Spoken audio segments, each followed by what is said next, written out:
오늘 우리가 함께 나눌 하나님 말씀은요, 마가복음 10장 22절입니다. 같이 한번 보겠습니다. 시작. 그 사람은 재물이 많은 고로 이 말씀으로 인하여 슬픈 기색을 띠고 근심하며 가니라. 아멘. 여러분, 우리 청년들이니까 아직 돈을 많이 벌거나 그러지는 않겠지만, 여러분이 보기에 세상에서 여러분 혹시 돈미세라는 얘기 들어본 적 있어요? 돈미세? 돈에 미친 여미새, 남미새도 있지만 제일 추한 건 아마 돈미새인 것 같아요. 우리들은 진짜 돈에 미친 세상을 살고 있습니다. 세상에는 진짜 돈이 전부인 사람들이 있어요. 돈 때문에 사람도 죽이고, 돈 때문에 친구도 없고 가족도 배신하고 별의별 사람 다 있죠. 여러분, 우리가 크리스찬이 된다는 것, 우리가 그리스도인으로서의 삶을 출발하기 원하는데, 그리스도인의 삶을 출발하려면 우리가 무엇을 확실하게 정리하고 넘어가야 되느냐? 바로 물질에 대해서 우리가 명확한 신앙을 가지고 기독교인의 삶을 출발할 수 있기를 원합니다. 여러분도 언젠가 직업을 갖고, 언젠가 여러분도 사업을 하실 것이고, 여러분도 언젠가 사장님 소리 들어가면서 살 날이 올 겁니다. 바로 그 날에 하나님께서 여러분에게 주신 물질 때문에 여러분의 신앙이 흔들리거나 물질로 인하여 평생에 여러분이 신앙생활에 어려움을 겪는 일이 없도록 오늘 말씀을 통해서 그리스도인으로 출발하기 앞서 물질에 대한 명확한 신앙의 정리를 하고 넘어가는 시간이 될 수 있기를 원합니다. 한 부자 청년이 예수님을 찾아왔어요. 내가 어떻게 하면 영생을 얻을 수 있겠습니까? 그러면서 이 청년이 말합니다. 마가복음 10장의 17절을 우리가 같이 봅시다. 선한 선생님이여, 내가 무엇을 하여야 영생을 얻으리까? 그랬어요. 그랬더니 예수님 이런저런 대화를 해보시는 거예요. 이 청년이 참 마음에 드셨어요. 그래서 그 청년에게 이렇게 말씀하십니다. 마가복음 10장 21절과 22절 우리가 이어서 봅니다. 예수께서 그를 보시고 사랑하사 이르시되 내가 아직도 한 가지 부족한 것이 있으니 가서 내게 있는 것을 다 팔아 가난한 자들에게 주라. 그리하면 하늘에서 보화가 내게 있으리라. 다음, 그리고 와서 나를 따르라 하시니 22절, 그 사람은 재물이 많은 고로 이 말씀으로 인하여 슬픈 기색을 띠고 근심하며 가니라. 그랬어요. 이 부자 청년은 주님과 이야기하고 나서는 이거 나는 안 되겠구나 싶었는지 슬픈 얼굴로 근심을 하면서 예수님을 떠나갔습니다. 부자 청년이 떠난 다음에 주님께서 제자들에게 이렇게 얘기하셨어요. 25절과 26절 말씀인데 우리가 읽어봅니다. 낙타가 바늘기로 나가는 것이 부자가 하나님의 나라에 들어가는 것보다 쉬우니라 하시니 제자들이 매우 놀라 서로 말하되 그런즉 누가 구원을 얻을 수 있는가 하니 그랬습니다. 제자들은 주님의 이야기가 납득이 되지 않았을 거예요. 아니, 저 사람 얘기 들어보니까 어려서부터 믿음으로 컸고 말씀 잘 지키고 이 사람이 부자인데 예수님께서 저렇게 믿음으로 잘 살았고 남도 잘 돕고 하나님도 잘 섬기는 저 청년한테 왜 굳이 예수님께서는 있는 거 다 팔아서 가난한 사람들 나눠주고 와서 너는 나를 따르라. 왜 굳이 저런 얘기를 하셔서 저 청년이 어찌 보면 우리가 하는 말로는 시험에 들게 하셨을까? 저 정도 청년이 천국 못 간다 그러면 도대체 어떤 사람이 구원받을 수 있을까? 제자들도 되게 의아해했을 겁니다.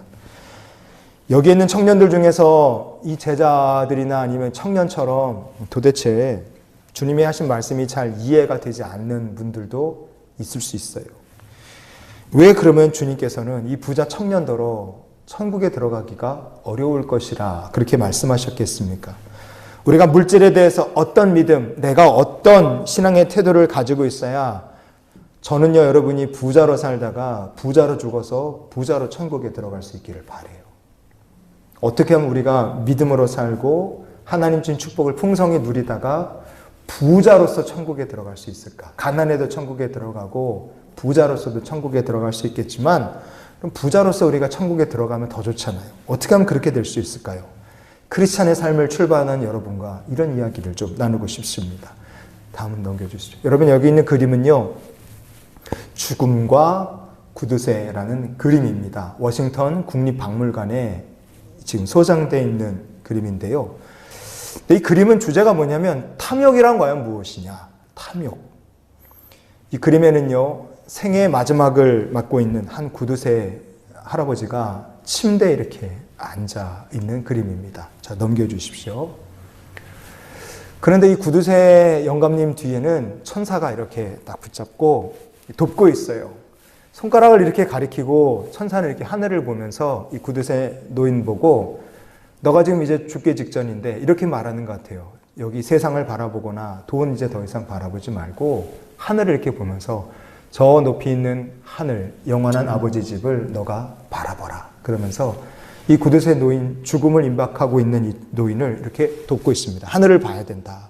영원한 나라를 바라봐야 된다. 영생을 바라봐야 된다. 이러고 딱 돕고 있어요. 그런데 저 구두쇠 노인은요, 시선이 하늘을 보고 있지 않습니다. 그리고 이 사람은요, 다음 넘겨주시면, 이 사람은 지금 손이 어디를 향하느냐, 아파서 다 죽어가는 사람임에도 불구하고 침대 옆에 마귀가 이렇게 숨어갖고 돈자루를 하나 이렇게 쓱 내밀고 있어요. 이 돈자루를 딱 내밀고 저 구두쇠 노인은 시선은 천사가 뒤에서 도와서 하늘을 보라고 그러지만 안 보고 손은 이렇게 뻗어서 마귀가 주는 저 돈자루를 잡으려고 손을 이렇게 뻗고 있습니다. 이 사람의 시선은 어디를 향하느냐? 하늘도 돈자루도 아닌 어정쩡하게 하늘을 바라보고 있어요. 그런데 그 시선이 누구랑 만나느냐? 다음 넘겨주시면 저 문 뒤에 화살을, 날카로운 화살을 하나 갖고 있는 죽음이 쓱 들어오고 있어요. 이제 곧 이렇게 손은 보이고요.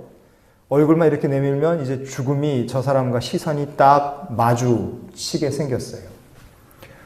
저 노인네는 구두쇠인데 평생 수전너 같이 산 거죠. 마지막 죽는 순간인데 천사는 찾아와서 돈 이런 거 아니라 하늘을 바라본다 그러는데 여전히 시선은 하늘을 바라보지 못하고 손은 돈주머니를 향하고 시선은 이제 저 죽음이 싹 들어오면 죽음과 얼굴이 딱 마주치게 생긴 거예요. 이게 이 보스라는 화가가 그려놓은 저 구두쇠 노인의 마지막 모습입니다. 여러분, 이 그림만 놓고 보면요, 우리에게 주는 하나의 메시지가 있어요. 그게 뭐냐면 탐욕과 물질이라는 게 저와 여러분을 구원할 수 없다는 거예요. 물질 가지고 구원받느냐? 구원 못 받아요. 이 그림이 전하고자 하는 메시지가 그겁니다. 그런데 이 그림에는요, 이 부분만 놓고 메시지가 있는 게 아니라 이 그림의 밑에 부분에 이 구두쇠 노인의 생전, 그의 살았던 보통의 삶이 어떠했는지를 우리에게 화가는 또 하나 보여주고 있어요. 그가 평소에 어떻게 살았느냐? 밑에를 보면, 이 그림 밑에 보면 돈이 들어있는 괴짝이 하나 있어요. 넘겨주십시오. 이 괴짝이 있는데요. 구두쇠 노인은 저 괴짝에다가 금화를 집어넣고 있습니다. 근데 그 금화를 넣는 자루를 누가 이렇게 벌려주고 있느냐? 보면 쥐새끼처럼 생긴 마귀가 금화가 담겨있는 자루를 이렇게 벌려서 그가 돈을 집어넣기 좋게 도와주고 있어요. 옆에를 봐도 저 돈깨짝 밑에를 봐도 뭐가 있느냐? 쥐처럼 생긴 사탄이 종이를 이렇게 하나 들고 있어요. 그게 뭐냐면 채무증서. 이 사람이 받아야 될 돈. 그러니까 얼마나 악착같이 사람들에게 돈을 받으며 살았는지를 보는 거죠. 저 돈깨짝을 받치고 있는, 이게 뚜껑이 뚝 떨어지지 않게 받치고 있는 받침대는 칼이에요. 칼. 그러니까 이 사람은 돈을 벌기 위해서라면 수단과 방법을 가리지 않고 악착같이 모아서 악마같이 돈을 모아서 마귀가 벌려주는 돈자루에다가 집어넣는 인생을 지금까지 산 거예요. 그런데 화가는 여기서 중요한 걸 하나 우리에게 보여줍니다. 다음 넘겨주시면 그렇게 악착같이 돈밖에 모르고 산 구두쇠 노인인데 이 사람을 가만히 보면 저 사람이 저 돈꾀를 여는데 이 사람 몸에, 손에 움켜쥐고 있는 게 있어요. 왼손에 보면 기도할 때 쓰는 묵주를 이렇게 가지고 있습니다. 그런데 이 묵주에 보면 이 부분이에요. 이게 십자가예요. 이거는 돈깨를 여는 열쇠입니다. 묵주가 있는데 거기에 예수님 십자가가 딱 달려있는 묵주를 하나 갖고 그걸 움켜쥐고 있어요. 그리고 여기에는 허리춤에는 열쇠를 차고 있어요. 허리에는 예수님 달린 십자가 그리고 열쇠, 묵주랑 같이 이렇게 있다. 화가는 이 구두쇠 노인이 죽기 전에 살았던 평소의 모습이 어떤지를 이 한 컷에 우리에게 보여주고 있습니다. 여러분 이 모습을 보면 무슨 생각이 드시나요? 구두쇠 노인의 팔에 십자가와 달린 묵주를 꽉 쥐고 있다. 여러분 이것은 이 사람이 살아생전에는 나는 믿음을 가진 사람이야. 나는 신앙을 가진 신앙적인 사람이야. 아마 이렇게 스스로 믿고 싶어 하고 그렇게 살았을 것이라 우리가 추측해 볼 수 있어요. 하지만 이 사람은요, 무엇을 다 가지고 살았습니까? 이 사람은 돈에 대한 욕심과 영적인 욕심을 같이 가지고 살았던 사람입니다. 바꿔 말하면 이 사람은 돈도 하나님처럼 섬기고 믿음도 가지고 있어서 주님도 나의 주님, 물질도 나의 주님 이러면서 두 가지 주인을 쫓는 삶을 살았던 사람이라 화가는 우리에게 보여주고 있어요. 그래서 돈도 움켜쥐려고 했고 묵주도 움켜쥐고 있는 그림을 화가는 딱 그려놨습니다.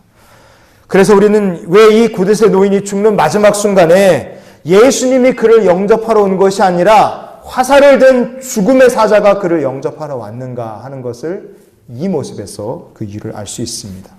왜냐? 이 구두쇠 노인은 믿음을 가지고 산 것처럼 보이지만 사실은 그가 온전히 돈의 노예, 탐욕에 절어서 살았다는 것을 우리가 볼 수 있기 때문에 그래요. 구두쇠 노인한테 저 높은 곳을 향하여 바라보라, 천국을 바라보라 재촉했던 천사의 음성이 있었을 겁니다. 왜 사람이 저 높은 곳을 바라보면 우리가 살아야 되느냐? 우리는 다 빈손으로 왔다가 빈손으로 죽을 것이기 때문에 그래요. 이 그림에 있는 구두쇠 노인뿐 아니라 여기는 우리 모두 중에 어떤 한 사람도 죽을 때 내가 평생에 악착같이 모은 돈 10원이라도 하나 가져갈 수 있는 사람은 아무도 없습니다. 그러나 구두쇠 노인이 죽음을 눈앞에 두고도 돈을 포기할 수 없었던 이유가 무엇이냐 이게. 왜 그는 죽음이 임박했음에도 불구하고 돈을 포기하지 못했느냐. 그것은 돈의 유혹이 어마어마하게 컸기 때문에 그런가? 그럴 수도 있겠지만 여러분 이 구두쇠 노인은 돈에 중독된 삶을 살아왔기 때문에 그렇습니다. 돈에 중독된 삶이에요. 청년 여러분, 오늘 마가복음 10장 말씀을 우리가 보는데요. 이 10장에 등장하는 청년의 모습을 보면 예수님과 얘기하고 나서 슬퍼서 근심해서 이 사람이 떠납니다. 예수님께서는 왜 그가 떠났는데도 잡지 않으셨을까요? 그리고 왜 그에게 하필이면 성경에 예수님을 만난 사람이 그렇게 많지만 재물 다 팔아서 너 다른 사람 가난한 사람 주고 너 나를 따르라고 얘기한 사람이 그렇게 많지 않아요. 이 청년밖에 없습니다. 그리고 다른 사람에겐 다 그렇게 안 하셨는데 왜 이 청년에겐 그냥 그가 부자라서 그런 얘기를 하셨을까? 아니면 다른 특별한 이유가 있을까? 예수님께서는 정확히 아셨던 거예요. 이 청년은요, 이 부자 구두쇠 노인처럼 재물과 신앙의 두 가지 길을 함께 걸어가던 사람이에요. 그리고 이 청년은 재물에 중독된 삶을 살고 있었다는 걸 주님께서 꿰뚫어 보신 겁니다. 청년이 단지 부자라서 물질이 아까워하는지 아닌지 체크해 보시려고 아니에요. 물질에 중독된 사람이었어요. 그래서 그는 슬퍼하고 머뭇거리고 너무 고민이 되지만 결국은 자기가 중독된 물질을 포기하지 못해서 그는 주님을 떠나버릴 수밖에 없었습니다. 마가복음 10장의 24절 말씀해 보시면 성경에 이런 내용이 있습니다. 같이 한번 읽어봅시다. 제자들이 그 말씀에 놀라는지라 예수께서 다시 대답하여 이르시되 얘들아 하나님의 나라에 들어가기가 얼마나 어려운지 그랬어요. 여기 보시면 제가 중간에 하나님 앞에 빨간색 일자를 하나 남겨놨죠. 저게 관주가 있는 곳입니다. 관주라는 게 뭐냐면 성경을 이렇게 읽는데 어떤 사본에는 이런 얘기가 적혀 있어 라는 것을 알려주는 게 관주입니다. 저 관주에 보시면 우리말 성경에 보면 관주에 어떻게 적혀 있냐면 재물을 의지하는 자는 하나님의 나라에 이렇게 적혀 있어요. 그러니까 예수께서 다시 대답하여 이르시되 얘들아 재물을 의지하는 자는 하나님의 나라에 들어가기가 얼마나 어려운지 그러면서 낙타가 바늘귀로 들어가는 것보다 어렵다고 주님이 얘기하신 거예요. 우리가 이 관주를 살려서 이렇게도 우리가 읽어볼 수 있다고 생각합니다. 넘겨주시면 저 관주대로 한번 읽어보면 재물을 의지하는 자는 하나님의 나라에 들어가기가 얼마나 어려운지 그렇게 돼 있잖아요. 저 관주를 살리면 넘겨주십시오. 이겁니다. 한번 읽어볼까요? 재물에 중독된 자는 하나님의 나라에 들어가기가 얼마나 어려운지 그랬어요. 게임에 중독되거나 아니면 관계에 중독된 사람들도 있고요. 여러분, 중독이란 게 정말 많습니다. 다 똑같아요. 중독이란 게 우리에게 갖고 오는 게 똑같습니다. 정상적인 삶, 정상적인 판단, 정상적인 관계가 안 되는 거예요. 마가복음 10장에 나온 이 부자 청년은 뭐에 중독된 사람일까요? 술이나 도박에 중독된 것과 똑같이 이 사람은 재물에 중독된 사람이었어요. 예수님께서 그래서 그가 중독되어 있었던 재물을 다 청산하고 너의 중독시켰던 것들을 끊고 나를 따르라고 얘기하신 거예요. 여러분이 만약에 돈의 중독에서 벗어나지 못하면요, 여러분이 이제 크리스찬의 길을 걸어가는 젊은 청년인데, 여러분의 마지막은 우리가 아까 봤던 그림에 마지막 죽음을 앞둔 노인에게 화살을 든 죽음의 사자가 찾아온 것처럼 여러분이 물질에 대해서 그게 여러분을 중독시키는 중독의 요인이 되면 여러분의 신앙생활은 마지막에 가서 죽음의 사자 사탄이 지옥으로 데려가는 인생이 될 겁니다. 그러나 여러분이 만약에 돈에 대해서 완전히 다른 믿음을 가지고 살면 여러분이 빈털터리 가난한 자로 죽든 아니면 몇 조 원, 몇십 조를 가진 부자로 살다가 죽든 여러분 마지막에 죽었을 때 하나님께서 저 여러분을 하나님 나라로 영접하여 주실 줄 믿습니다. 크리스찬의 삶을 시작하기 원한다 그러면 여러분을 중독시키는 것에 의존하여 사는 삶이 아니라 우리의 마음을 날마다 새롭게 하시고 힘을 주실 하나님을 의지하며 사는 성도가 되실 수 있기를 바랍니다. 그런 청년들이 되셨으면 좋겠어요. 그래서 우리가 이런 것을 결단하면서 오늘 말씀을 마무리했으면 좋겠습니다. 마가복음 10장에 27절 같이 한번 읽어볼까요? 시작. 예수께서 사람으로는 할 수 없으되 하나님으로는 그렇지 아니하니 하나님으로서는 다 하실 수 있느니라. 아멘. 돈에 중독되거나 물질과 영생을 함께 붙잡으려고 하는 이 마가복음 10장의 부자 청년 같은 그런 청년들이 아니라 하나님의 능력을 의지하는 청년들이 되시기를 바랍니다.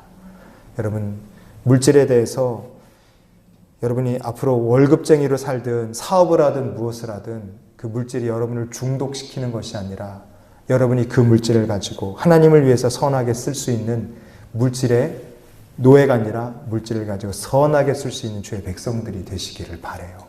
그래서 하나님 주신 복을 받아서 부자로 살고 부자로 죽어서 부자로 천국에 들어갈 수 있는 귀한 청년들이 되실 수 있기를 주님의 이름으로 축원을 드립니다.